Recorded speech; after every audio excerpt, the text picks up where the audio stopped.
Morning student, class second, subject English first, chapter 7, the bug. Open page number 45. 45 खोलिए class second के student. The bug, page number 45. ये देखिए इसमें ये poem है हमारी द बग. अब बग में होता क्या है? खटमल. BUG bug. बग में होता है खटमल. खटमल क्या होता है देखिए. इट इज एन इंसेक्ट, एक कीड़ा होता है ये. डेट सक द ब्लड, जो ब्लड को चूसता है.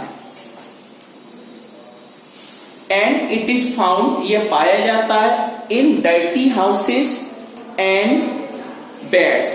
जो डर्टी हाउसेस होते हैं, गंदे घर होते हैं, और जो हमारा बेड्स बिस्तर होते हैं, वो सीढ़े होते हैं, उसमें खटमल हो जाते हैं. तो इस पोएम का टाइटल रख दिया है खटमल. जो कवि है, कवि ने एक कीड़े को लेकर, एक खटमल को लेकर इस कविता की रचना की है. अब हम इसके बारे में बताएंगे. पहली लाइन देखिए क्या कह रहा है, कवि क्या कहता है पहली लाइन में. And when the rain had gone away. First line, and when, और जब, द रेन, वर्षा, हैड गॉन अवे, वर्षा जा चुकी है. इसका मतलब है कि वर्षा समाप्त हो गई है. जो वर्षा का सीजन था, रेनी सीजन था, rainy season has been gone away, वर्षा का मौसम जा चुका है. And it was shining everywhere, जब वर्षा हो चुकी है तो चारों ओर का वातावरण कैसा है? शाइनिंग, चमकदार है. इसका मतलब the sun is shining brightly in the sky, सूरज आकाश में तेजी से चमक रहा है वर्षा होने के बाद. Next, I ran out.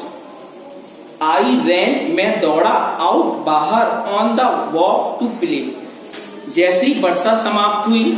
After finishing the rainy season, वर्षा समाप्त होने के बाद.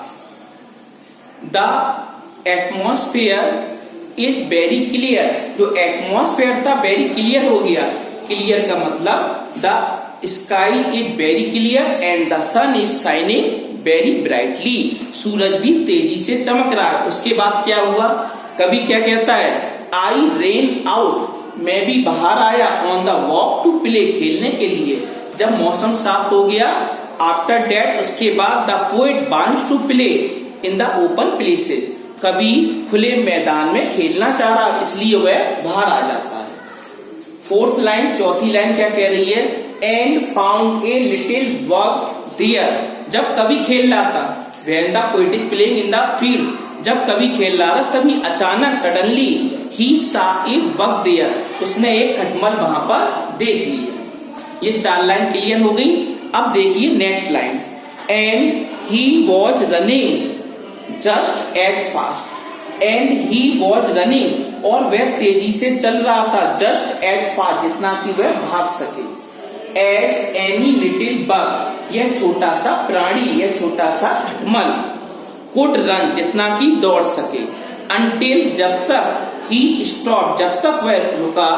फॉर ब्रेथ एट लास्ट, और जब वह रुक जाता तो वो सांस लेता है. पहले तो भाग रहा था बड़ी तेजी से, जब वह रुक गया तब थोड़ी देर उसने सांस ली. Next line, all black and shiny in the sun.